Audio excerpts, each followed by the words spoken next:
Thank you again all for being here. Thank you, Guido and Kath, for making the conference happen today. I'll say hello, everyone. My name is Portia Bramble. I am the Executive Director for North Coast Growers Association, and I am also one of the founding members of California Alliance Farmers Markets. We really appreciate your time and energy being here with us today. Um, as Guido mentioned, please use the chat or the Q&A function throughout. We are hoping to save time at the very end for questions. We have a packed agenda of information to share with you today.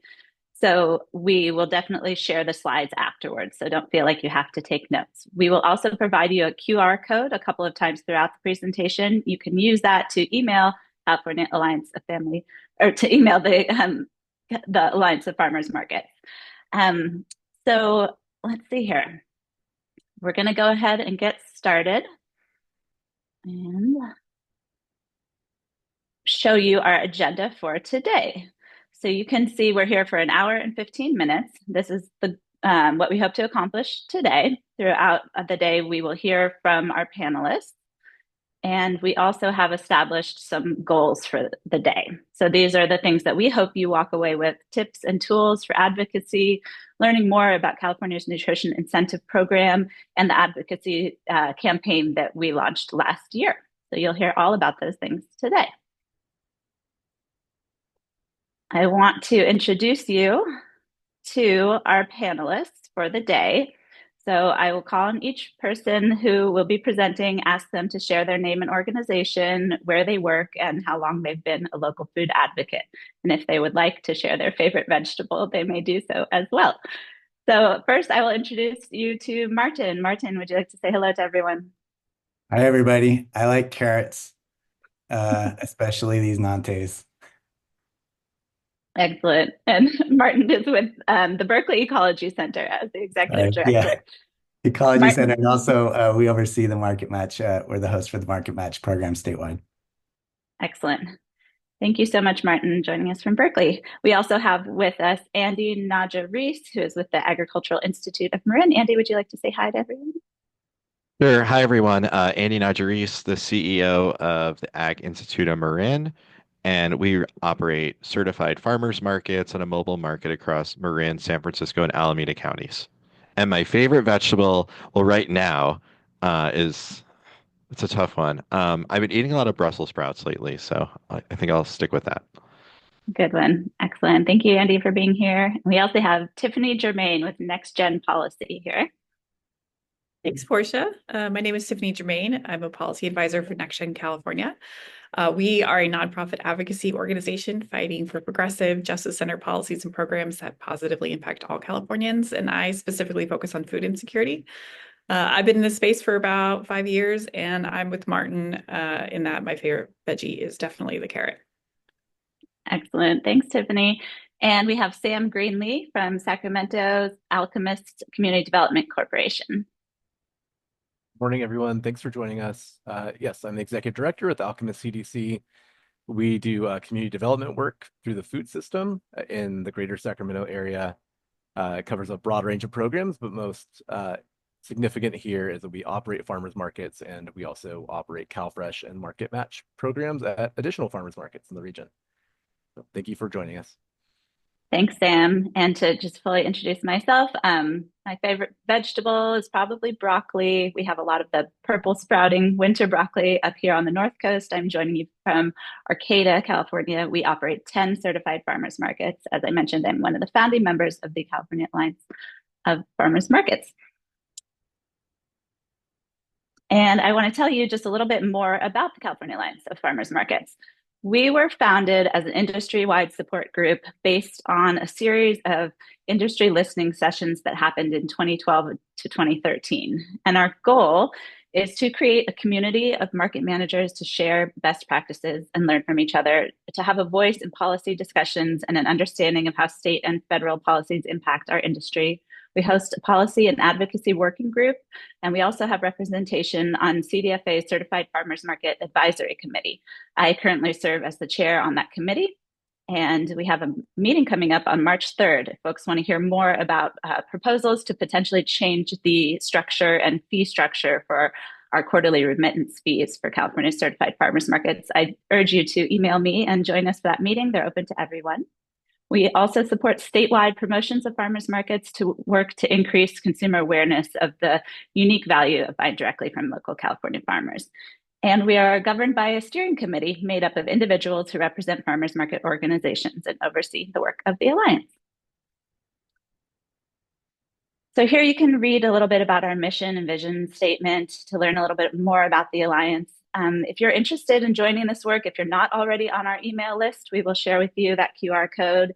We have a monthly newsletter that contains critical information. We have working groups and the policy working group, and we welcome folks to get involved. If you're looking for a higher level of involvement, we do have some space open on our steering committee, and we would encourage you to apply.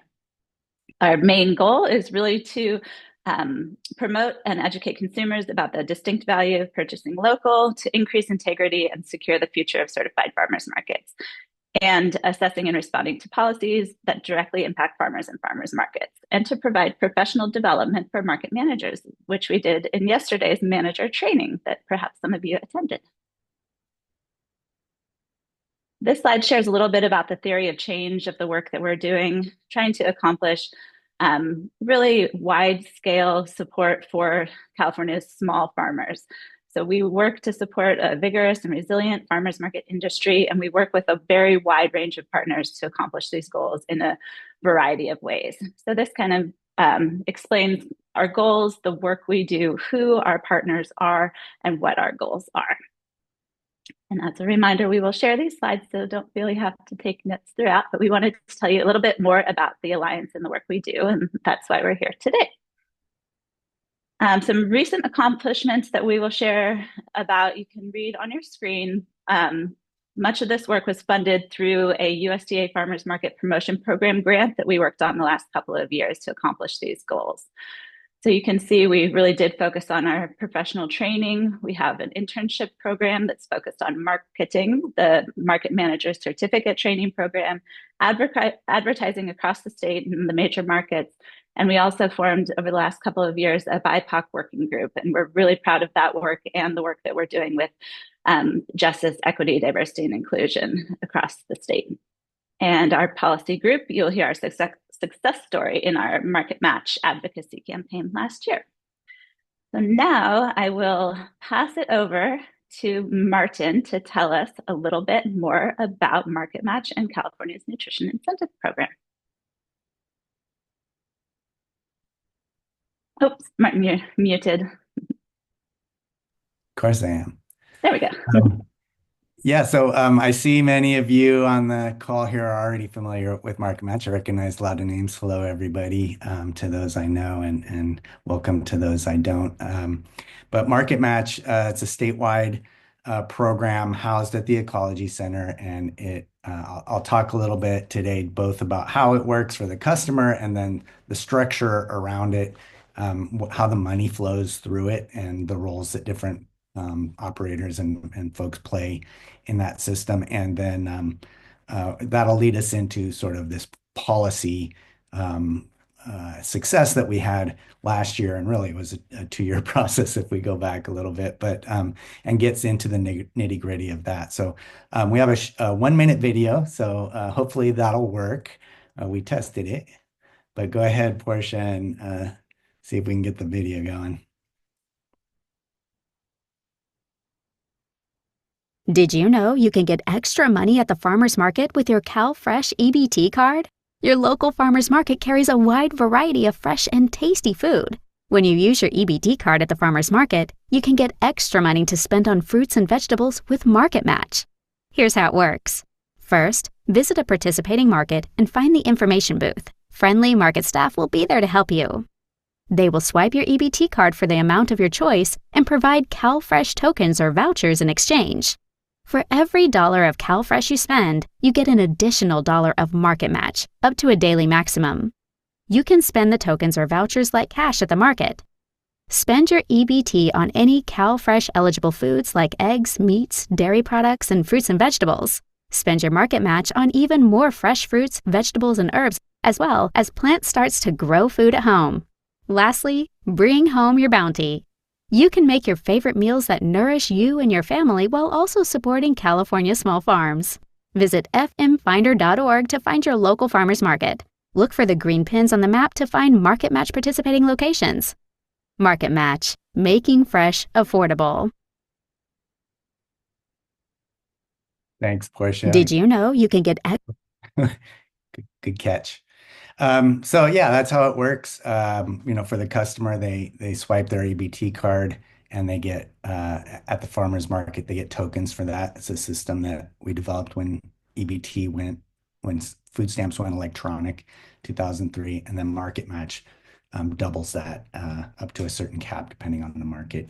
And it's really a triple bottom line program. It's designed to overcome the cost barriers to connect CalFresh shoppers with the best produce from California small farmers. And it's designed to be to address affordability and food insecurity, but also addressing health equity, bringing more cash into the pockets of California small farmers and artisanal food vendors. And then stimulating local economies. We know that from studies done on SNAP that the SNAP multiplier effect is about $2 or 175. For every dollar spent, there's an economic multiplier. And then for Market Match, it's about 3 to 1. So it really does help to bring those dollars direct into some of the most economically challenged communities in California. The way the funding works is that there's a federal grant program called the Gus Schumacher Nutrition Incentive Program. And in the last Farm Bill, had $250 million in it, so about $50 million a year over 5 years. And that's a matching grant, dollar for dollar. And so the state of California, through the California Nutrition Incentive Program, CNIP, shout out to Meyer, who's on the call here. Thanks for supporting our work through the Office of Farm to Fork. And there's currently $35 million in that bucket. And then the California Nutrition Incentive Program, Office of Farm to Fork, CDFA, California Department of Food and Agriculture, is that enough acronyms? Applies to the federal government for matching money. And then that is distributed through competitive grants, the largest of which has come to the Market Match program at the Ecology Center. We then subcontract out with a network of market operators and third-party operators around the state who do the actual transactions at the farmers markets. And so the money flows from us to the market operators and third-party operators. Those are folks who don't run the markets, but run Market Match at a market. And then that money goes to the shoppers and farmers. Next slide. The history of this goes back really to IRC and the City Heights Farmers Market back in 2008. I think somebody from IRC is with us today, so that's great. It was initially funded with the Refugee Assistance Program funding and for refugee farmers in that area, which there are a lot in the San Diego area. Later, specialty crop block grant funding came to California in part of the 2008 Farm Bill, and Roots of Change really took the lead in pulling together not just the City Heights program, but a number of other markets around the state had started using veggie vouchers and other things, including, I think, Portia was part of that, and maybe ACDC, Sam and Andy in that early phase. And that funding, was just a 1-year grant or, 1 year at a time. And eventually, Roots of Change handed that over to the Ecology Center to take the lead on, as we'd been providing technical assistance around SNAP at farmers markets for a long time. And so that was sort of $400K a year was the budget size through these specialty crop block grants. Then later, we got that incorporated into the Farm Bill. So there was $100 million in the Farm Bill through this then called FINI program, now the Gus Schumacher Nutrition Incentive Program. And with funding also from First Five Los Angeles for just Los Angeles County, we were up to about $1 million a year in overall budget. and maybe a couple dozen operators at 50 or 60 markets, roughly speaking. In 2015, we worked with Assembly Member Phil Ting out of San Francisco to get the California Nutrition Incentive Program started at the newly established Office of Farm to Fork. And then over the next series of years, we continued to get that funding increase. So the first pot of money, first the program was created, and then the first pot of money came in at 5 million, a couple years later at 10 million, a couple years later at 20 million. So we're able to really grow the program over the course of the last 8 years, I guess. In 2023, we got an allocation in the state budget for $35 million. And that was to receive at least some portion of federal matching to go with it. So we were expecting about $50 million total. That money was then caught up in the governor's 2024 budget and was quote unquote swept, meaning taken away. And that pushed us into a sort of emergency campaign mode that you're going to hear more about, how we went back and defended that money and got it reinstated. At this point, we're just, broad overview, we're at about 300 locations around the state. And just, to give you a sense of the scope, about 70% of markets in the state offer EBT and CalFresh access. About 40% of the markets offer this market match program. In 2023, we pushed out about $19.4 million in both CalFresh and market match combined. It's about 32 million for servings of fresh fruits and vegetables for roughly 575,000 shopper transactions. You can find, as the video showed, you can find at the FM Finder, and I encourage you to scan this QR code or go to fmfinder.org. You can find all the markets around the state that offer market match or accept WIC or EBT through the FM Finder. It's great. It has links to all the market operators, as well as how do you get there and from the hours of operation, that kind of stuff. So great resource. And I think that might be it for me. Is there one more slide? No. All right. I'll talk to you later. And I can get started. So as I mentioned earlier, I'm Tiffany and I work for NextGen, and we're a nonprofit. We're an advocacy group. We're separate from the farmers market world, but as an advocate, I just wanted to give you a quick overview of how the budget process works in California. So overall, our annual budget process is a multi-billion-dollar spending plan. It hopefully reflects the state's values and priorities. It moves on its own time schedule. So similar, or it's like a bill, but it doesn't do the same exact schedule. It goes through different budget hearings, and there are 3 key budget deadlines that are good to know. First is January 10th. That's when the governor proposes his initial, or it's constitutionally mandated that he has to propose a balanced budget for the legislature to review. This is kind of a starting point for negotiations. It outlines the governor's priorities. It understands, what our state has capacity to fund at this point. And then after, April tax revenues come in, the governor is also required to release something called the May revision, which comes out around May 14th and needs to come out before May 14th. And that, that's like, what has happened? Do we still have the capacity to fund these things? What kind of deals have been made in the legislature? And from there, the California legislature goes back and forth as to what the best deal could be. And they have to reach a final deal by June 15th. It's constitutionally mandated because our fiscal year, when we start spending, starts July 1st. And I know this is a lot of words, so I basically put it in here so you can come back and reference it, but this is a timeline of what's going on in the California legislature, what kind of legislative activities happening, and what kind of advocacy actions could be key for that time. So as we mentioned, there's early January, the governor's budget. You want to check, is your item in there? If it is, you want to celebrate it. You want to put it on social media or a press release if you have the capacity to do something like that. Once the item is in the budget, it's harder to take out than to get in. So that's great news. And then from after that budget to about mid-May, there's lots of hearings in the Senate and Assembly. They're going to go over each of those items. this is when you're going to want to do the heaviest work. You're going to want to, provide public comments. You want to be educating staff, educating members, just making sure you're making the rounds, calling up your member, meeting in district offices. And then again, the May 14th, May revision, same thing. You want to celebrate, or you want to announce, hey, this isn't in here and this is a huge priority to the state. Why aren't we addressing this? And then in June, that's when the two houses kind of come together. Sometimes they do a conference committee, or they just kind of, it's a lot of behind closed doors, Hamilton room where it happens, where it's the folks in the legislature and the governor's office making these final deals, but you still have the opportunity to make your voice heard and just continue to push on them for your priorities.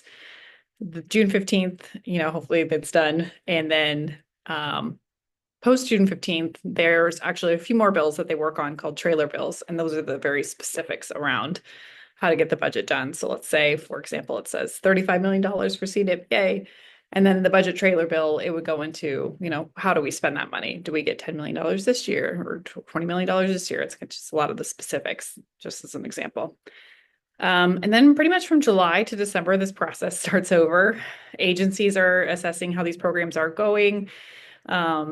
And they submit things called budget change proposals, BCPs, where it's like they think this program is going great and they want the state to continue advocating for it. But that's a good time just to keep having those meetings and also try to reach out to agency folks. So that's a lot of information, but I'll come back to it. And then just wanted to provide a few general advocacy tips, especially from the grassroots level. It's really important to meet with your representative. Later on in this slide, I put a link on how you can find your state assembly member and senator.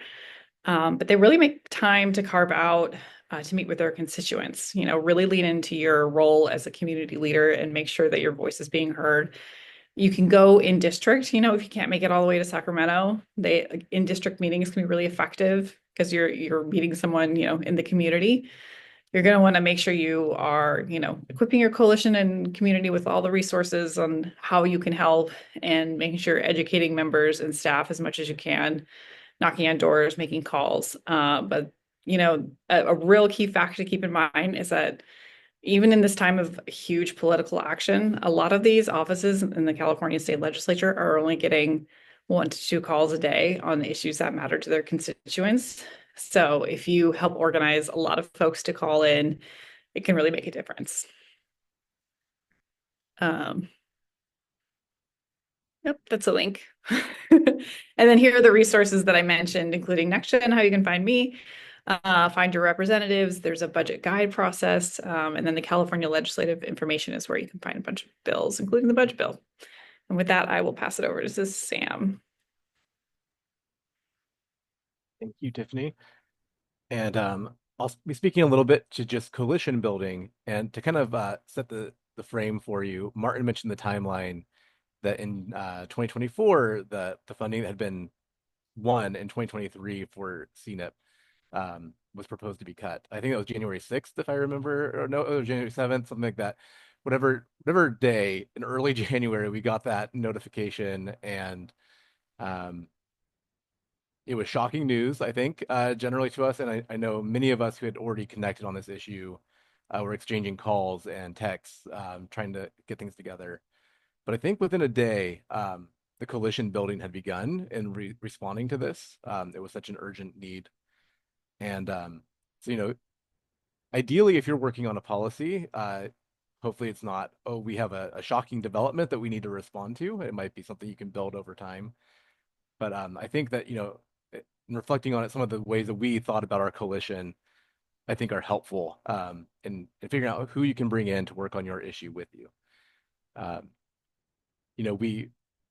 One of the notes I'll make is that any work that you've done in advocacy, that you've done in coalition with others before, helps feed into the next time you need a coalition. All of this work can build on itself. It can build momentum. The relationships you build. So even if it's a very small issue that just needs to be sorted, the organizing and advocacy work that you do is helpful in the future because it gets people experienced in advocating. It helps people to learn how to do this well together. So, in our case, we kind of had an urgent response. We had some very natural stakeholders that we knew of. There's the California Market Match Coalition, or consortium. I always want to say CMMC. This is the organizations that participate in Market Match. Obviously directly impacted by the proposed CNIP cuts. Farmers market operators in general, which thankfully we have the California Alliance of Farmers Markets, which is a great way to connect to these farmers market operators. Then you begin thinking further. You have coalition naturally impacts California's small farmers who sell at farmers markets, or those who might have market match at their farm stand. You have tens of thousands of customers who make use of market match at the farmers market. Each of these groups, is going to have a different level of what they can do, how much bandwidth they have to join in, and your ability to reach them. But it's really helpful to think through the different layers of who this issue is going to impact and should be brought into a coalition. But beyond that, it wasn't just these groups. It was a question of, okay, there are anti-poverty organizations who will care about this. There are anti-hunger organizations. There are organizations promoting public health who are going to care about these incentives that help people to buy nutritious food. There are economic development organizations in California, nonprofits and chambers who care about the small businesses, the farms that will be impacted if they lose revenue due to a cut like this. And so the coalition can really expand quite a bit. And that's great. You want as large a coalition as you can. We have a note on here about the NASCAR letter. One of the things that you'll be building as you go through your coalition building process is eventually, having a coalition sign-on letter to show this exactly what you're wanting from the government and who is supporting this. And we call it a NASCAR letter because it just ends up dotted with logos. And ideally, you reach an overwhelming amount of logos. They just flip through and say, okay, a lot of people really care about this. Here are some I recognize. I don't want to upset them. Portia, you came off mute, did you? Oh, no, just when you're finished to transition us. But, exactly. but please go ahead. No, go ahead. So just to note that you'll be doing this, but just as important as building that broad coalition, you need to really figure out who are kind of the core decision makers, who are the people who absolutely need to weigh in on decisions in this work and who have the capacity and the bandwidth and the energy to be able to join in. I wouldn't even say that you have to look at people who have the experience, because people can learn this by doing. Our coalition was mostly made up of people who don't have a big background in advocacy. We're lucky we had NextGen come in, who have expertise here. Ecology Center has done a lot of work on this specific issue with policy. Various orgs have chimed in on that here and there, but most of us are grassroots organizations that don't have a budget for policy work. I think I'm out of time on that, so maybe we can, if there's more interest in that coalition building, we can loop back in Q&A. Perfect transition to, our next section, which will be to share that success story of what our coalition did. So that is building off of everything that Sam and Tiffany just shared about, and after our background and history. So we wanted to go through the campaign with you and explain kind of what we did and how we did it. So we're going to do that in a series of different slides here that have a whole bunch of information. And this first one, Martin's going to speak to, and we are a little over our time, so I'm helping to move us along. Try and be brief. There's a lot of information here, but this slide is really to show what our strength was. What when you first start, you got to assess what do we got to work with, and we're in almost 300 sites around the state. That means we're in 34 Senate districts and 61 assembly districts. We're in 38 counties. We have 60 partners out of the gate who are funded by this. Like Sam said, none of us are policy organizations. We're all nuts and bolts market operators and direct service organizations. So being able to pivot and take time out of our nuts and bolts operations and all the fires we're always putting out, not literally, but figuratively, to focus on a campaign and really shift our efforts is challenging, but we have a lot of strength in our size and our spread. The other thing I'll say is that, from, as you saw, starting in 2008, this has been, year over year over year over year. We've got some practice doing this now. And, for 2024, it was a sprint. We were under the gun. We lost money we thought we had, and we had to get it back. But really, this is not even a marathon. It's like a treadmill. You're just constantly working on policy to some degree. And it's going to come back up. You get your policy passed, there's implementation, it needs improvement, there's evaluation, there's a refinement, there's a new policy approach, you're asking for more money, whatever it is, it's like, ongoing. And we're starting to get better at just breaking that into our headset of like, no, this isn't a one-time campaign, this is ongoing advocacy work. And, the sign-on org letter, you'll see the NASCAR slides in a minute, but we were able to really rally a lot of people behind us. We had two really key champions this time around.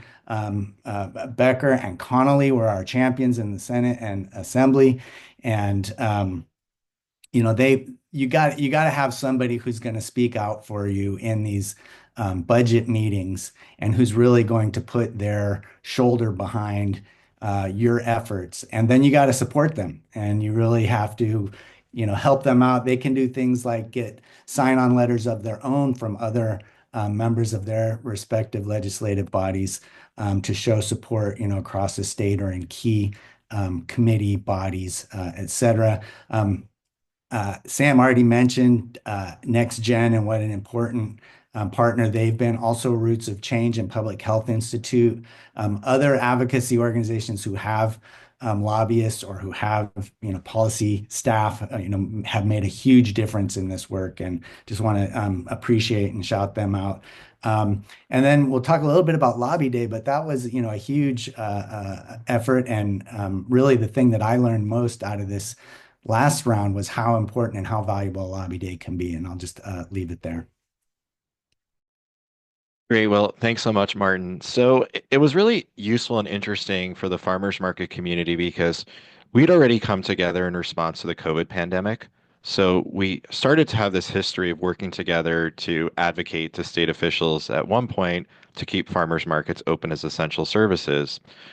And when we had learned about the potential cut of 33.2 million to the statewide market match program and other incentives, we knew again that we had to take action. So what we learned is that we don't necessarily need to have paid lobbyists. It actually can take a group of officials to come together to meet directly with their legislators and elected officials to create change, and that's what we did. So as a group of farmers market organizers, managers, as well as anti-hunger groups, other interested stakeholders in the food system, we had meetings almost every week or every other week to talk about what our strategy is. And we decided to actually come together for a day in Sacramento. And here you can see us on the steps of the Capitol. We had met with about 15 different elected officials throughout the day. We largely focused on meeting with people who had key decision-making influence because they were on specific budget committees in either the Senate or the Assembly who would ultimately vote on those budgets. What was also really important for many of us too is to think about our existing relationships with elected officials. So our organization, AIM, and many others are part of the California Food and Farming Network, or CFFN. And through CFFN, we engage with different processes to have meetings and to get to know our new elected officials, and there's candidate forums. So one thing that's really important is to think about relationship building and advocacy is year-round. It's something that happens on a regular basis, whether it's at your farmer's market or on the steps of the Capitol. And here we were meeting with Assemblymember Damon Connolly, who was one of our champions, along with residents from Marin County that we were able to bring up to the Capitol through the Marin Food Policy Council to actually learn about ways that people that receive benefits can participate in advocacy. After having meetings with about 15 different elected officials, and more commonly, you actually meet with their staff. And so you talk with staff about why these issues are important, and then in turn, the staff will communicate that to their bosses. But we gathered in the middle of the day for a rally. We had about 85 people who came together to make our voices heard. We heard from elected officials in the Assembly. What I also wanted to really highlight was there was a group of residents who came from the Tenderloin neighborhood within San Francisco, and they took Amtrak up to the Capitol to make their voices heard. And I still hear them saying, and they're chanting, "We are hungry. We are hungry." And when we think about meeting with legislators, again, it's so important to hear directly from the people on the ground, whether it's market managers or program recipients, to tell their stories about why cutting these programs would be detrimental to our communities. We also thought about what are ways to connect local level policy with state level policy. So a number of different organizations work through their local city or town councils or through their county boards of supervisors to either pass resolutions, to ask their board of supervisors to send letters to the governor's office, as well as state budget leaders. At the time, it was Senator Weiner and Assemblymember Gabriel, and also to pass local resolutions to help make the case for why state level funds should help to support on the ground local level program implementation.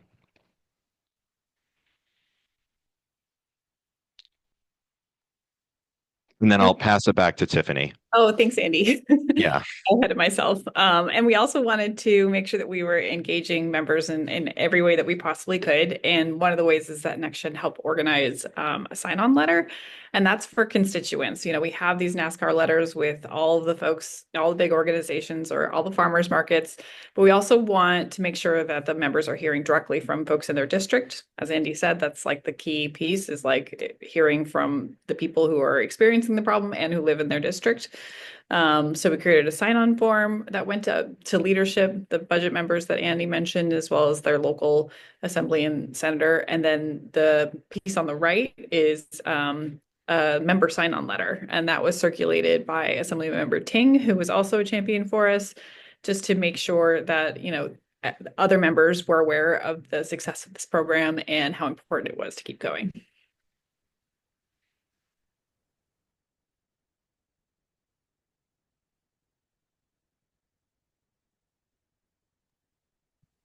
So here we can see that NASCAR letter, all of the different logos. You'll probably recognize your own logo in here somewhere. And it doesn't fit on one slide. It's so many people who joined us. And I don't know if Martin, you wanted to say anything else about the coalition building that led to this part. Just that, having so many supporters over a stretch of years means that we were actually able to get quick responses. Sometimes these letters, you send one letter out and then something changes and you need to send another version.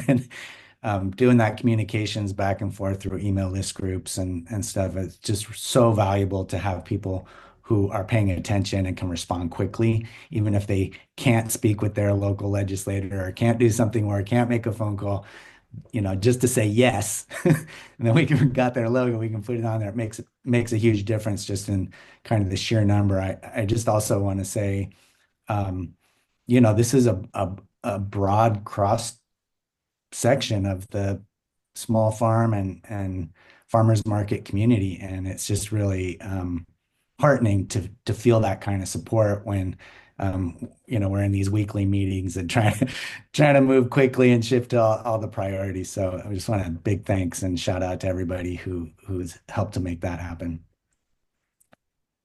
So January, the funding was cut, all of our advocacy. We worked very hard for a lot of months. And then finally in June, it was restored.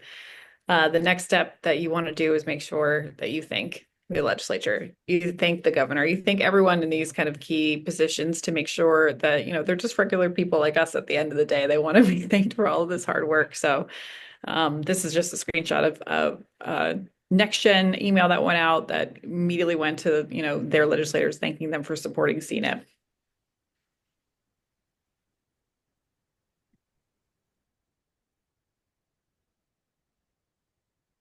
And that takes us to where we are right now. And we are still in it. As Martin mentioned, it's an ongoing effort. So that 35 million is only going to last so long. Sam, if you want to say a few words about what we're doing now and what the next year will look like, and then we will move into our panel where we will share some questions with our panelists. Absolutely. So just building on something I said earlier, which was that past coalition work, past work builds on itself, that you can draw on those resources. When you've done one of these, whether successfully or not, the momentum keeps going forward. You keep building. And so, we had a successful work last year, but the work keeps going on. We're looking ahead and hoping to get out of this routine where every 2 to 3 years we have to go and fight for budget allocation to keep this program funded after it's been around for more than well over a decade and proven itself. So in this case, we're looking for permanent ongoing funding. So it's just standard in the state budget. That's a change in how that works. So right now we are working to identify an individual or 2 individuals to be our market match champions for the next year and a half or so. Legislators who will carry that request for us and fight for it. Working on activating the coalition, growing that, educating staffers and legislators about it this year when we're not necessarily making the ask this year, but getting them ready for next.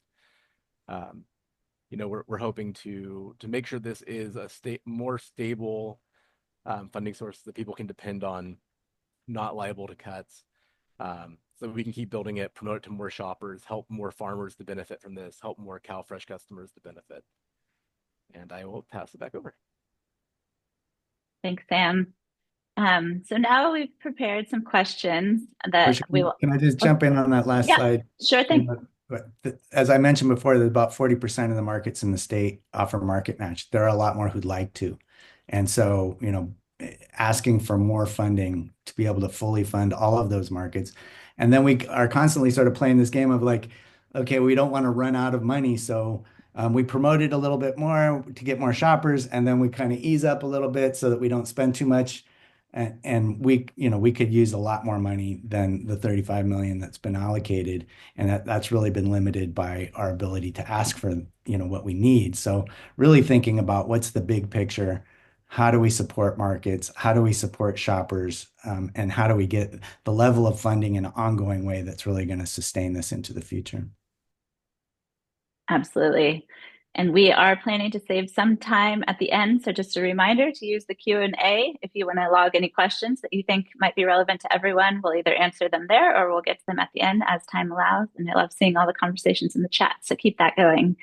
So our first question is really, what was your personal role and what was their biggest lesson learned from this experience? So I'm going to ask this question of each panelist and we'll answer it kind of quickly, just like your biggest lesson learned. We know that coalition building and advocacy is ongoing, but from this particular campaign, what was your biggest takeaway? And go ahead and just jump in there. Andy? Yeah, I can start. So my role, I organized the broader stakeholder community that we had, including farmers market staff and food banks and anti-hunger and food systems groups. And I would say my biggest lesson learned was that, I know this sounds cliche, but really anyone can make a difference. I think in California or anywhere, all it really does take is one person or one group of people to come together to create change, whether it's passing a law or supporting funding. So when you're feeling discouraged, think about you actually can take action, and that's what we did. Love that. Sam, what's your biggest takeaway? Yeah, I think in a lot of ways I'd echo what Andy was saying there, that there really isn't an action that is too small to make a difference in this. It can feel very disempowering sometimes if you think about federal policy that's so often on our radar, it can be so hard to influence. But at the state level, there are not that many people weighing in. It really makes a difference for your representatives to hear from you. Awesome. And Tiffany? Oh, thanks, Portia. So my role at NextGen, I'm grateful to be an advocate all day, every day. That's my job. So we got to help with some of the legislative strategy, but also lifting up the voices on the ground and making sure that we're communicating with legislators And similar to whatever other folks have said, I'm in a lot of meetings in Sacramento with big groups or big names, and I think the meetings that made the biggest impact were the ones on lobby day, where we had folks who were coming in from across the state, and just seeing how they would connect with the staff and connect with the members. That was the biggest click for me of like, this is how this works. Nice. So powerful. And Martin? Yeah, so one of the roles that I played was, I would say I was a cat herder and a follower. Andy was really bringing us all together, but then we had to get consensus or some kind of agreement on what our strategy was, and really trying to get people focused and into certain channels or lanes to be able to activate them, and not sort of dispersed. I'd say I hadn't been part of a major lobby day. I mean, I'd gone on other people's lobby days before, but I hadn't been in sort of the inner workings of one. And I would say, I thought one of my feelings going into that was like, this is a huge lift. I don't know how much impact we're going to have. And I was, really learned a lot about how valuable that day was, both inside in those smaller group meetings with in all the different districts. Our staff did a ton of work to create individual sheets for each legislator in their district about how much money was spent there, what markets are there, what farmers are in their district, and then to have people from their district sitting in their office in Sacramento. Spelling that out for them was just super, super impactful. I will That's add on awesome. to Martin really quick and just say that having the district specific data from the advocacy perspective and working in the legislature is also a huge win. Like coming in and saying this many farmers markets will be impacted in your district. It's a huge way to connect with the member. That's great. And I think my biggest takeaway was the strength of the smaller leadership team in already having the established relationships and communication channels that we did really allowed us to work hard together, to answer difficult questions together, and to hold each other accountable to follow through on all of this work in a comfortable way, because we knew each other and we trusted each other. That and existing well-established relationships with people of influence and power really helped. So building those relationships with your policymakers when things are going well, and when you just bump into them out and about, building those relationships, so important. Sam's also sharing a lot of great info in the chat. We'll compile that and email that to everybody afterwards as well. So don't worry about losing track of that. We'll send it to you afterwards. Thanks to the tools available, we can do that easily. So next question, in one word or sentence, we're going to ask you if there is one thing you would recommend someone to do to advocate to the state legislature, what would it be in just one word or sentence? Andy, go ahead. Oops, come off mute. Sorry, testimonials from people, farmers, shoppers who are impacted by the problem. Excellent. Tiffany? Calling your member. They get no calls. Call them. Call them. Excellent. Martin? Yeah, if you're a farmer or a market operator, getting them out to visit, who doesn't like a good photo op at a farmer's market? Excellent. And Sam, do you want to add a one word or phrase? No, Sam put a lot of words in the chat, so we'll leave that there. Thank you for that. Okay, next up, what is the process of securing a legislative champion? We secured them. How did we do that? Tiffany? Yeah, so I mean, securing a legislative champion is a somewhat formal process. You do need to make sure you find a member who is interested in that issue. Hopefully, it's someone in your own district, but if not, then there's like key members of the legislature who focus on certain issues like food insecurity. Engaging with their office and making that direct request. They know what a champion is, so will you champion my issue? It's really important to make sure that you identify and then you build that relationship with the staff. We were lucky enough to come in with Assemblymember Ting already. He helped establish the program, as Martin said, about 10 years before. So this was and he was on his way out of the legislature. So it was a part of his legacy to help continue that process. So he was great in getting that process started. And then I'll let some of the other folks speak to some of our other legislative champions. Andy? Yeah, thanks, Tiffany. So we had also worked with our assembly member here in the North Bay, representing Marin and Sonoma County, Assembly Member Damon Connolly. He has a strong interest in CalFresh and food security and supporting agriculture. He was on the right committees too, so to speak. So he's on the Assembly Agriculture Committee as well as on the appropriate budget committee in the Assembly. So having the interest, the time.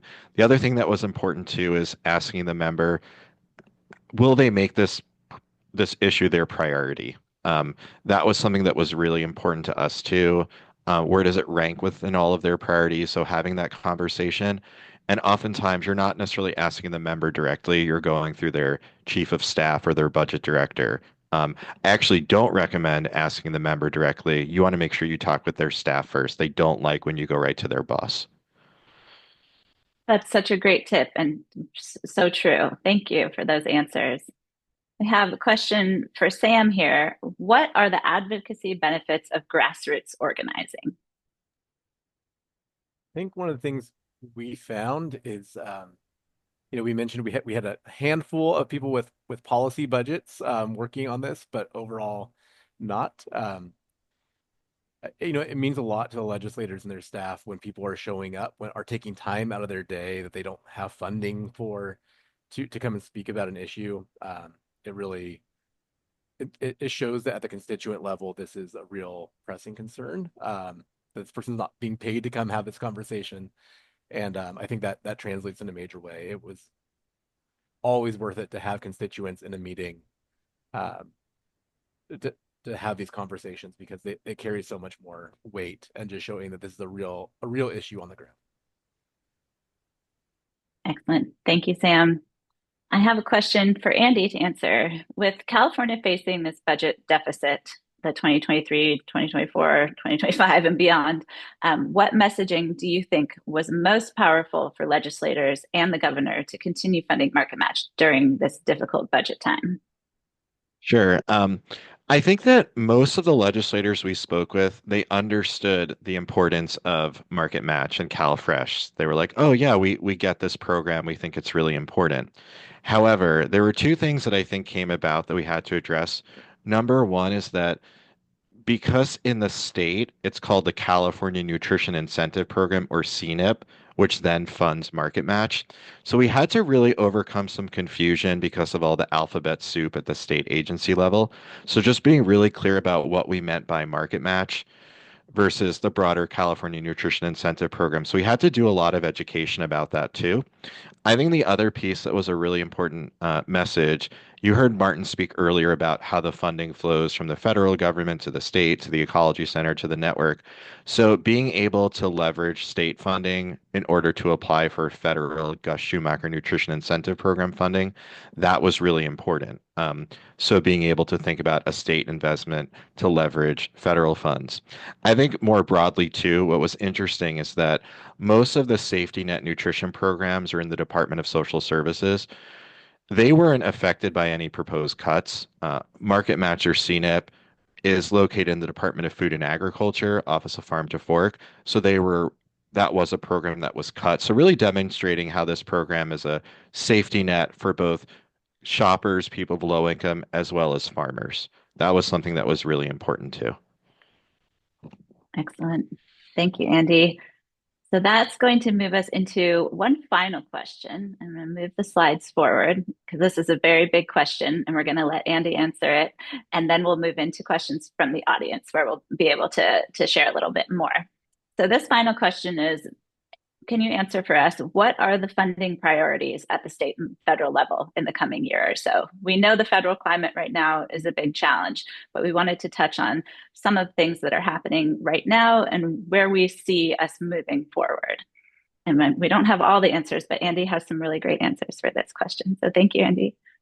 Thanks, Portia. So right now we're focused on continuing to advocate for funding for the California Nutrition Incentive Program. So I think about 92% of that funds goes to fund market match incentives for CalFresh or SNAP recipients.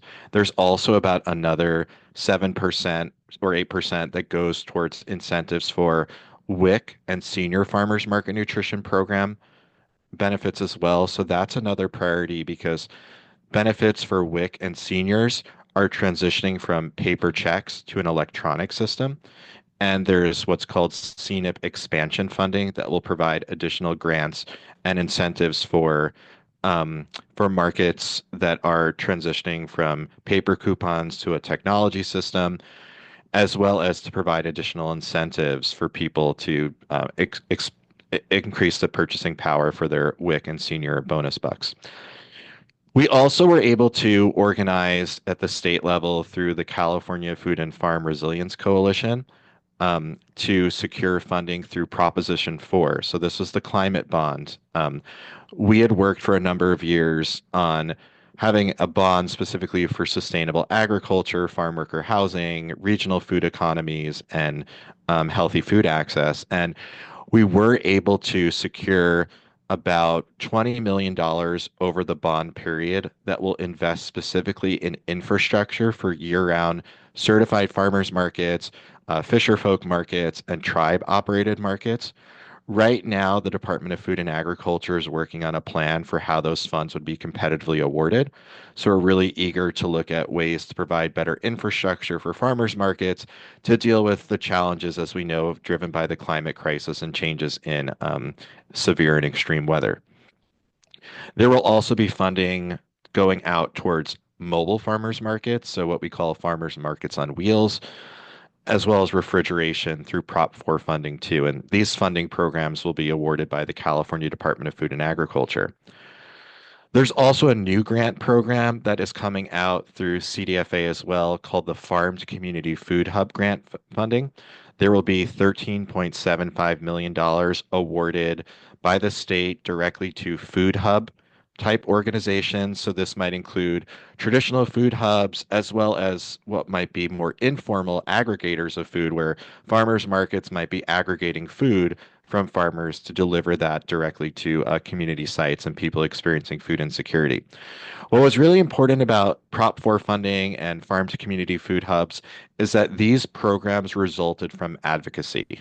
So these are new grant funding streams that were created as a result of organizations across the state coming together to say, we can build a better food system, and here's how we can do that.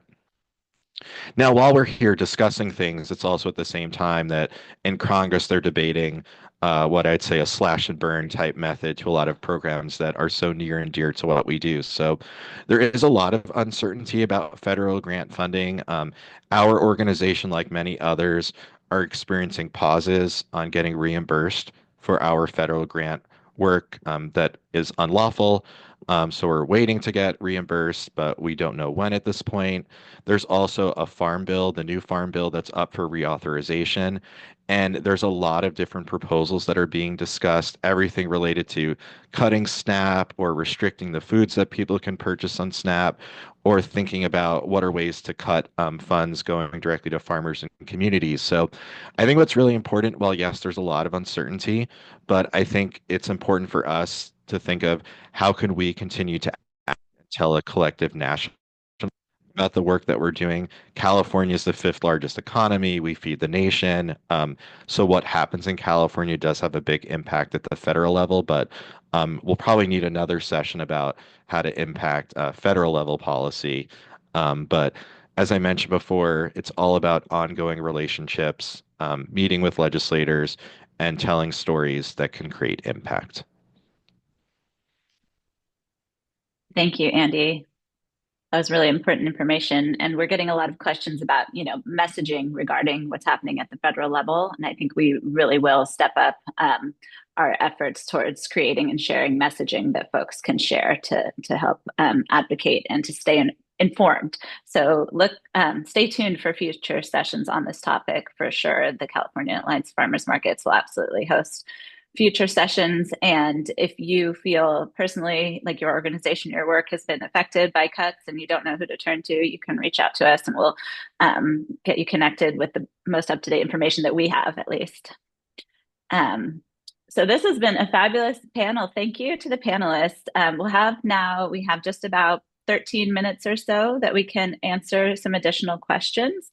And if there's anything that a panelist didn't get the chance to share, then they can go ahead and put that in there. These are some local Humboldt County fruits that you can see on your screen here. Most of the pictures we use were local from our farmers markets, which is really great to see. So if folks didn't see in the Q&A function, there are a lot of questions there that are answered already. So make sure you check the open questions and also the answered questions so you can read that information. And questions can be withdrawn as well. We saw a lot of discussion in the answered questions regarding this SB 18. So Beth put some more information in the chat about that one if folks want to follow up on that. We have one open question that I'll elevate for us to try to answer. Do you lean on any research for refunding to study the health outcomes for shoppers or financial incentives for small farmers? So does anyone want to speak to, maybe Martin, some of the evaluations that have been done regarding the positive impacts of market match and healthy food nutrition incentives, as we call these? Yeah, so data collection and evaluation are really critical if you're going to do policy work. You got to have your numbers. And we understood that early on when we started working with other national players in this space. So Fair Food Network, Wholesome Wave, Market Umbrella, were the four, and Roots of Change, Ecology Center, were the four organizations that really came together to try and get this included in the Farm Bill in 2012. And we had all been collecting data, and there was a national assessment and evaluation that was done by an outside consultant to put together a report that we could then take around to our legislators. And it was so critical to have that data. That has now become, I think, about 30 data points that every market that runs Market Match in California collects on a monthly basis. Some of them are standard, like what's your address, what's your location? It doesn't change. What's the name of your market? But it also includes a lot of other data points. And so that feeds into both the state of California is now the recipient of the federal grant, GusNIP grant.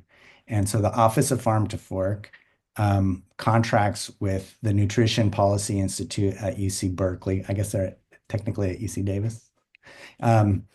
Anyways, they do statewide evaluation for as a requirement of that federal grant. And that data also then goes to a national technical assistance program that's funded also by the Farm Bill. And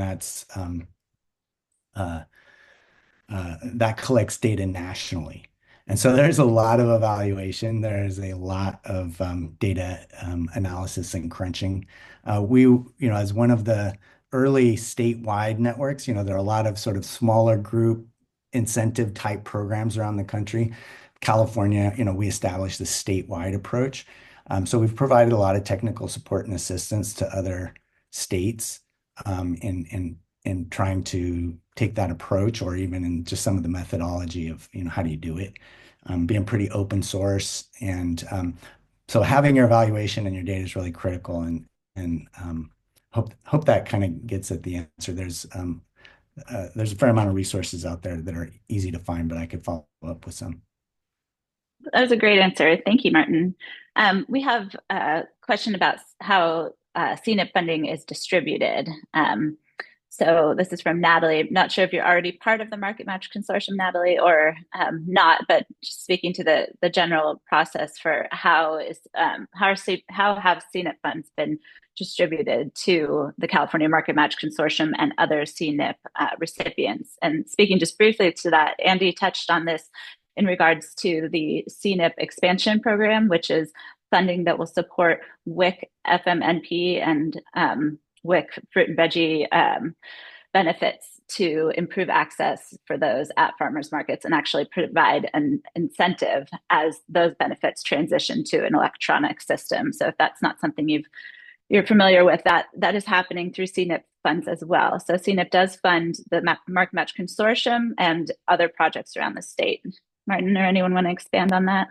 Yeah, I could just say, there's a long list of existing operators who have a lot of experience and are in critical and key districts and cities and locations, communities.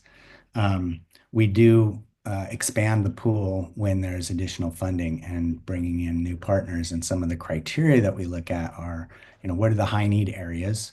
So the confluence of is there a market operating or somebody starting a new market perhaps in an area where there's a high concentration of either health inequities, as indicated by some health disparity data, or high SNAP participation in the census tracts near to that market. So those are important. Also important is the market operator already have experience with EBT transactions? Because you can't do market match unless you can do CalFresh EBT. And so that is a pretty significant challenge.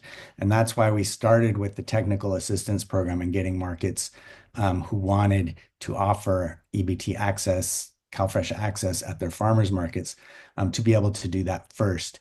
And as I said, we're about 70% saturation there. Really, that last 30%, either they're so small that it doesn't make much sense, it's too costly, and there are cost barriers. And we could talk a lot about another effort that Sam led to get a program, and Tiffany to get a program called Leaf started that would help pay farmers markets to offer CalFresh and EBT. But that's a barrier. And then, there are some market operators who just don't feel like it's worth their time and effort, and they, are not interested. So I feel like we've really turned every stone in terms of like who could easily have access. But having EBT CalFresh access is a prerequisite. We require 1 year of operation. And then we put out a request for proposals that'll be coming up fairly soon this year. I'm not sure of the exact dates, but if you're interested in that, certainly reach out to the Ecology Center. And also you can get on that email list with the QR code. Maybe you could put up the last slide, Portia. If you get on that email list, we push out announcements like that through the Alliance. And so you would get notification when that's coming up. Awesome. Great answer. And I see Sam speaking to the question that's open right now regarding EBT fraud and skimming and how big of an issue this has become statewide. So that's definitely a topic that comes up a lot and that we are paying attention to and activated on. And Sam will share more info in the chat. So I appreciate you elevating that concern and question. It's become a huge problem. And I saw in the chat that Lauren shared the link to the Market Match Consortium, where you'll find a lot of this helpful information. So thank you, Lauren, for that. So yeah, you can scan that QR code on your screen. That will connect you with the California Alliance of Farmers Markets. And through the networks there, if you're interested in joining our policy working group, please let us know and we'll put you on the list for those meetings. I mentioned coming up, if you are a farmers market operator and you've never listened in to a CDFA certified farmers market advisory committee, you have an opportunity to do that really soon. And we will be talking about fee structure. So one more plug for that. You can email us. All of our information is available in the conference scheduling tool. In our last 2 to 3 minutes, is there anything that our panelists want to say? Any parting thoughts? And mostly just a big thank you to our panelists, Tiffany, Sam, Martin, and Andy, for the time and energy that you put in today and sharing all this information with everyone. It's been really fun spending time with you here and this last year as we built this coalition and carried out this campaign. So parting thoughts? One thing I would just say is that if your organization is a 501c3 nonprofit, you can do lobbying. And there are some things that you need to track as far as tracking time, and there's certain requirements for reporting. But just so you know, certain types of activities like educating legislators or inviting them to attend your market, that's just educational activities. That's actually not considered lobbying. So, but if you are a 501c3 or you're nervous or your board is concerned, there's a lot of really good resources out there. I've used what's called Boulder Advocacy. They have some really great tips and tools for how to do that. NextGen also has really great resources too. So you can lobby if you are a 501c3. You just have to track the time and expenses associated with it. Thank you for that important tip, Andy, and your time today. Any other parting thoughts from our panelists?